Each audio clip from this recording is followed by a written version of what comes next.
السلام علیکم، welcome to my channel Noor Voice. سوال: حضرت یونس علیہ السلام مچھلی کے پیٹ میں کتنے دن رہے؟ جواب: حضرت یونس علیہ السلام مچھلی کے پیٹ میں رہنے کے بارے میں مختلف روایت ہیں۔ امام شافعی رحمۃ اللہ اس بارے میں روایت ہے کہ ان کو مچھلی نے صبح کے وقت نگل لیا اور شام کو باہر نکال دیا، اور مختلف روایت میں کہ 3 دن اور مختلف روایت میں 40 دن۔ اہل کتاب کی کتابوں میں ہے کہ حضرت یونس علیہ السلام مچھلی کے پیٹ میں 3 دن اور 3 راتیں رہے۔ سوال: اسلام میں پہلا قبلہ کون سا تھا؟ جواب: مسجد اقصی مسلمانوں کا قبلہ اول ہے، اور معراج میں نماز کے بعد 16 سے 17 ماہ تک مسلمان مسجد اقصی کی جانب رخ کر کے نماز ادا کرتے رہے۔ پھر قبلے کا حکم آنے کے بعد مسلمانوں کا قبلہ خانہ کعبہ ہو گیا۔ سوال: حج کے دوران شیطان کو کن چیزوں سے مارا جاتا ہے؟ جواب: کنکریوں سے مارا جاتا ہے۔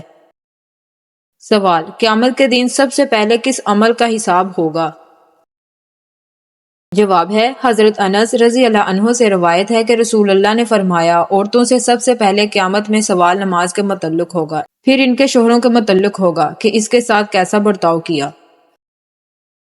سوال: حضور صلی اللہ علیہ وسلم کتنی غزوات میں شرکت فرمائی؟ جواب: 27 میں۔ سوال: مدینے کا پرانا نام کیا تھا؟ جواب: یثرب تھا۔ سوال: حضرت موسیٰ کو کون سے معجزے عطا کیے گئے؟ جواب: حضرت موسیٰ علیہ السلام کو جو معجزے عطا کیے گئے ان میں سے پہلا معجزہ خوف کی علامت پر مشتمل تھا۔ اس کے بعد موسیٰ کو حکم دیا گیا، اب ایک دوسرا معجزہ حاصل کرو جو نور و امید کی علامت ہوگا۔ یہ سوال: کیا قرآن کو بغیر وضو کے چھونا جائز ہے؟ جواب: قرآن مجید کو بغیر وضو کے چھونا جائز نہیں، کیونکہ اللہ تعالیٰ نے قرآن پاک کو لوگوں کے لیے مخصوص کیا، اسے وہی لوگ چھوتے ہیں جو پاک ہیں۔ سورہ واقعہ کی آیت نمبر 79 میں قرآن کی تلاوت زبانی بغیر وضو کے کی جا سکتی ہے۔ سوال: غزوہ بدر کس ہجری میں ہوا؟ جواب: غزوہ بدر 2 ہجری میں ہوا۔ سوال: زکوٰۃ اسلام میں کب فرض ہوئی؟ جواب: 2 ہجری میں۔ سوال: اذان سب سے پہلے کس صحابی نے دی تھی؟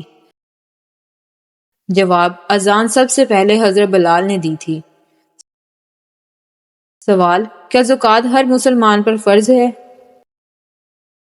جواب: زکوٰۃ ہر صاحب نصاب مسلمان پر فرض ہے۔ صاحب نصاب وہ شخص ہے جس کے پاس بنیادی ضروریات سے زائد اتنی دولت ہو جو 7.5 تولہ سونا یا 52.5 تولہ چاندی کے برابر ہو، اور وہ 1 سال تک اس کے پاس رہے۔ زکوٰۃ دینا ایک فرض عبادت ہے، اور قرآن کریم میں بار بار اس کا حکم دیا گیا۔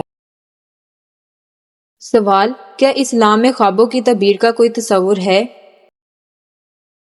جواب: جی ہاں، اسلام میں خوابوں کی تعبیر کا تصور موجود ہے۔ قرآن میں حضرت یوسف علیہ السلام کے خوابوں کی تعبیر کا واقعہ بیان کیا گیا ہے۔ نبی کریم صلی اللہ علیہ وسلم نے فرمایا، نیک خواب اللہ کی طرف سے ہے اور برا خواب شیطان کی طرف سے ہے۔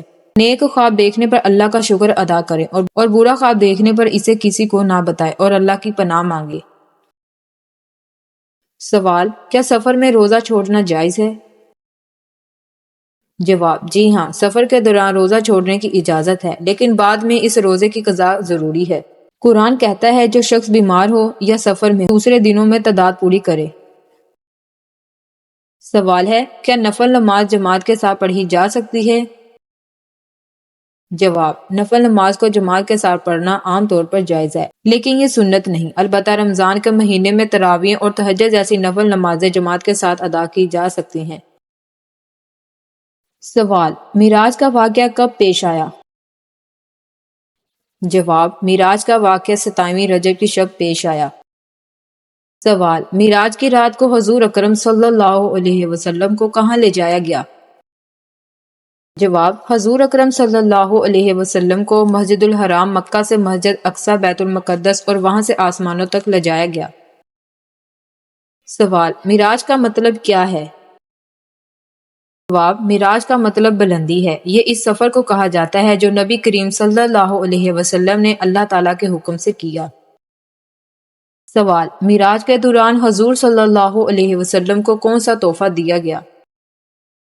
جواب: معراج کے دوران نماز کا تحفہ دیا گیا، جو ابتدا میں 50 وقت کی تھی، لیکن اللہ کے فضل سے 5 وقت کی نماز مقرر کی گئی۔ سوال، معراج کے سفر میں حضور صلی اللہ علیہ وسلم کے ساتھ کون تھے؟ جواب، معراج کے ابتدائی حصے میں حضرت جبرائیل علیہ السلام حضور کے ساتھ تھے۔ سوال، حضور اکرم صلی اللہ علیہ وسلم کی آسمانوں پر کس کس نبی سے ملاقات ہوئی؟ جواب، مختلف آسمانوں پر حضور صلی اللہ علیہ وسلم کی ملاقات مختلف انبیاء سے ہوئی، جیسے حضرت آدم علیہ السلام، حضرت یحییٰ علیہ السلام، حضرت عیسیٰ علیہ السلام، حضرت موسیٰ علیہ السلام اور حضرت ابراہیم علیہ السلام وغیرہ سے۔ معراج کی رات کس سواری پر سفر کیا گیا؟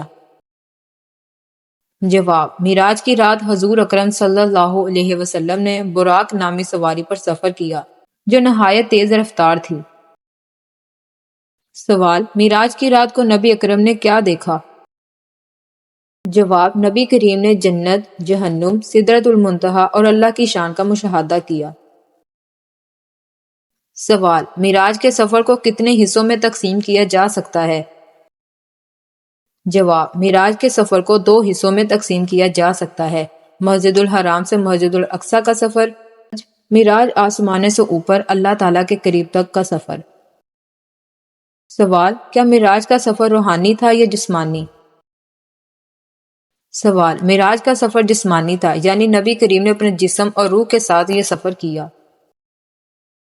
سوال، کیا کسی مسلمان کے لیے غیر مسلم کی تعزیت کرنا جائز ہے؟ جواب، جی ہاں، غیر مسلم کی تعزیت کرنا جائز ہے، ان کے عقائد کی حمایت شامل نہ ہو۔ اسلام حسن اخلاق اور انسانیت کا درس دیتا ہے۔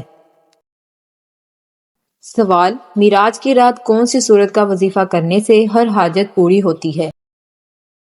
جواب، معراج کی رات شب معراج اللہ تعالیٰ کی رحمت اور مغفرت حاصل کرنے کا بہت ہی افضل موقع ہے۔ اس رات عبادت اور قرآن کی تلاوت کا بہت زیادہ اجر ہے۔ اس مبارک رات میں سورت بنی اسرائیل کا وظیفہ کرنا زیادہ بہتر ہے کیونکہ اس سورت میں نبی کریم کے معراج کے واقعات کا ذکر ہے۔ اس سورت کو پڑھیں اور اللہ تعالیٰ سے اپنی حاجت کے لیے دعا مانگیں۔ آپ کسی بھی دعا کے لیے سورت فاتحہ اور سورت اخلاص بھی پڑھ سکتے ہیں کیونکہ یہ قرآن کے اہم ترین حصے ہیں اور ان کا بہت زیادہ ثواب ہے۔ اللہ تعالیٰ آپ کی عبادات اور دعائیں قبول فرمائے، آمین۔